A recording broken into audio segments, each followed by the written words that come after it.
Hi, this is Steve Flores, and this is Module 1, Developing Training Programs, and this is the second part, which is the AQF, or the Australian Qualifications Framework. And these images are from Lake Argyle near Kununurra. So the Australian Qualifications Framework is a framework that includes all of the regulated or recognised qualifications in Australia. So that's academic qualifications as well as vocational qualifications. It's administered by the Commonwealth Government's Department of Industry, but the states and territories have input into this through a council called the Standing Council of Tertiary Education, Skills and Employment. They call it SCOTES. So the AQF, Australian Qualifications Framework, it's a combined policy that comprises these things. The learning outcomes for each AQF level and qualification type, and remember this is academic qualifications as well as vocational qualifications, how a qualification can be developed and accredited, and some of these qualifications are developed by companies who look at what qualifications are already available, and they can see that there's nothing there that suits them, and so they will develop something and have it accredited. And this is quite a long process. It can take a year or more. And then the policy for issuing AQF qualifications, who can do it, who can issue these certificates and diplomas, etc. And then the policy for qualification links and student pathways, the links from one qualification to another, prerequisites, all of that sort of thing. And so in this diagram here, you can see the levels. It goes from level 1 to level 10. Level 8, 9 and 10 are on the next page, but you can see that you've got on the left hand side you've got the levels, and then you've got the summary descriptions, and this is very much a summary document. This is so it has masses of other documents that relate to this, and then you've got the actual qualification, and then you've got roughly the time that it'll take. And so if you look at the very bottom, you can see that level 1, graduates at this level have the knowledge and skills for initial work, community involvement, etc. It's certificate 1, and it takes anywhere from 0.5 to 1 year. So you can see there the different qualifications and how all that works out. And you can see at level 6, you've got advanced diploma. Now, advanced diploma, and the certificates are usually all part of a vocational type of education. Those above that in level 6, like the associate degree, bachelor degree, they're all academic qualifications, and you can see some more of them on this page.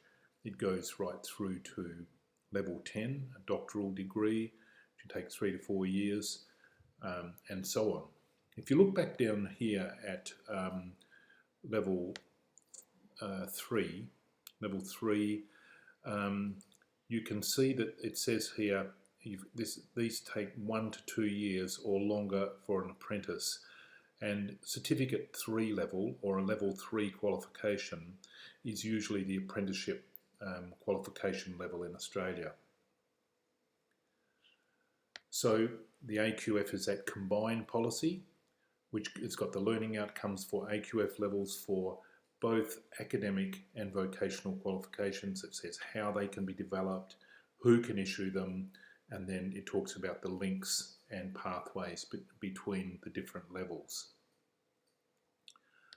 And then we have ASQA, ASQA, or the Australian Skills Quality Authority. Now, ASQA are the national regulator for Australia's vocational education and training sector, and they regulate the providers, so that's the RTOs, the courses, so that's accredited and recognised courses, and they also regulate CRICOS providers. CRICOS providers provide training in Australia for people who come from other countries.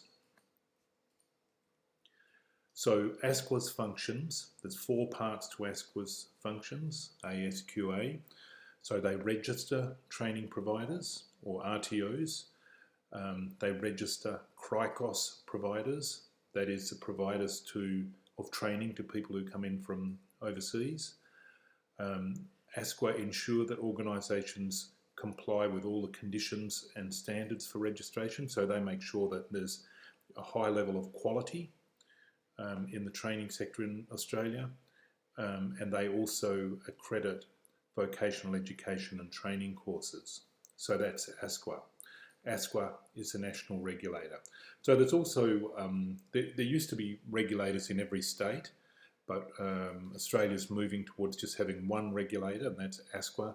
Victoria and Western Australia still have their own regulators, which means that for people who just deliver in those states, so if you just deliver in Western Australia, you just deliver training in Western Australia, then you would go to TAC, which is the Training and Accreditation Council of Western Australia.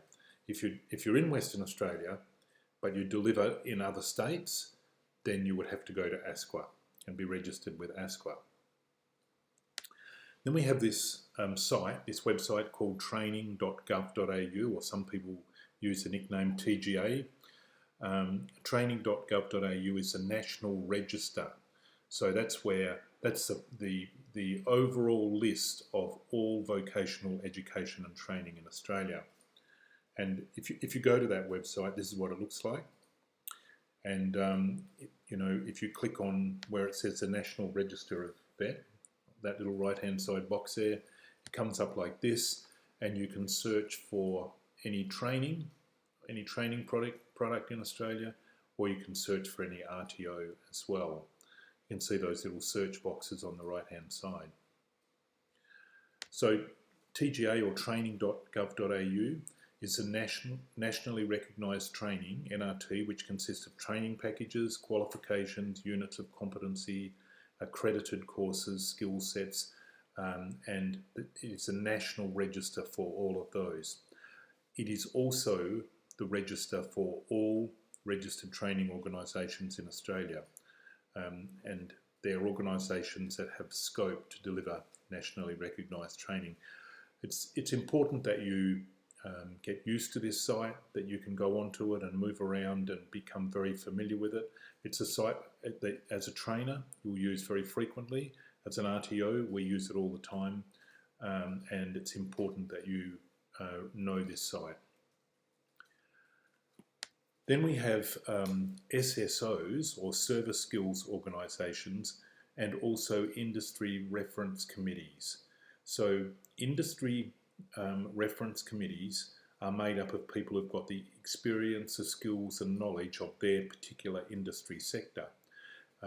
And those industry reference committees are supported by these independent professional organisations called Service Skills Organisations.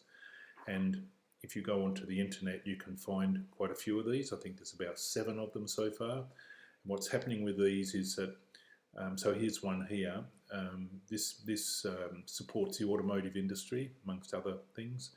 What we're seeing with these is that these SSOs, or Service Skills Organisations, remember that what they do is that they support the IRCs, and the IRCs are the industry reference committees, or the people who've got the experience, skills and knowledge of their particular industry sector.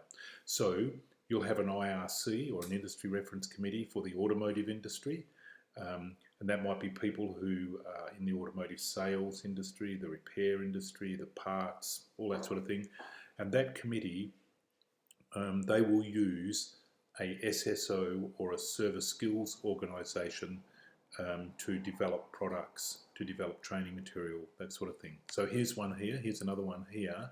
This one here is for the construction and property industry. And here's another one here, and there's quite a few of those. I think about 7 at this stage.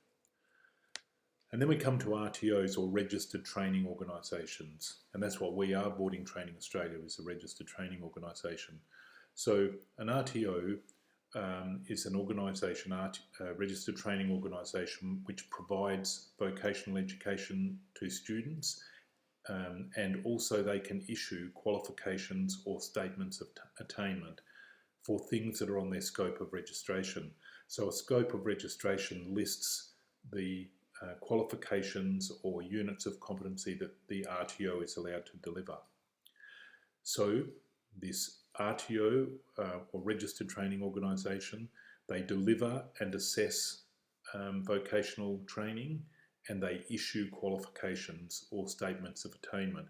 A statement of attainment is a statement which shows which units you're competent in, and you most often get a statement of attainment when you haven't finished a full qualification. So you might have done part of it, and so you get a statement of attainment for the units that you've actually done. So how do you become an RTO? So to become an RTO, you apply to the regulator, and remember that for the whole of Australia, you've got ASQA, so they're our national regulator, the Australian Skills Quality Authority. But in Victoria, if you're just delivering in Victoria, you've got the VRQA, and if you're just delivering in Western Australia, you've got TAC, which is Training and Accreditation Council. So if you want to become an RTO, you apply to the relevant regulator. You provide all the material to meet compliance, and that's a lot of material about, your courses, whether you've got the finances to do this, all that sort of thing. And then you're audited for compliance, and then your practice from that point onwards needs to be compliant. So you need to make sure that you are doing things as you're supposed to as an RTO. So that's the end of section 2. If you look at what you need to remember from this, you need to know the acronyms. I know there's a lot of acronyms, but you need to know ASQA, RTO, VT, NRT, SSO. You need to know what the Australian Qualifications Framework is. You need to be able to explain it. You need to know the role of the regulator. And as a trainer, you'll be working under an RTO, and so they'll have standards that you need to comply with. So every RTO has got written policies and procedures and standards that you need to comply with. You need to know those standards and know where to find them with your RTO. Your training will be based most likely on nationally recognised training packages, and you can find those on TGA or www.training.gov.au. There's a little summary sheet. It looks like this, and it's on the website. If you look on the website for attachments, you'll see summary sheet there, and it has a summary of these things that you need to know, and there's some more of it here, the sort of things that you need to know from this section and other sections. And then you have assessments for this section 1.2. Thank you.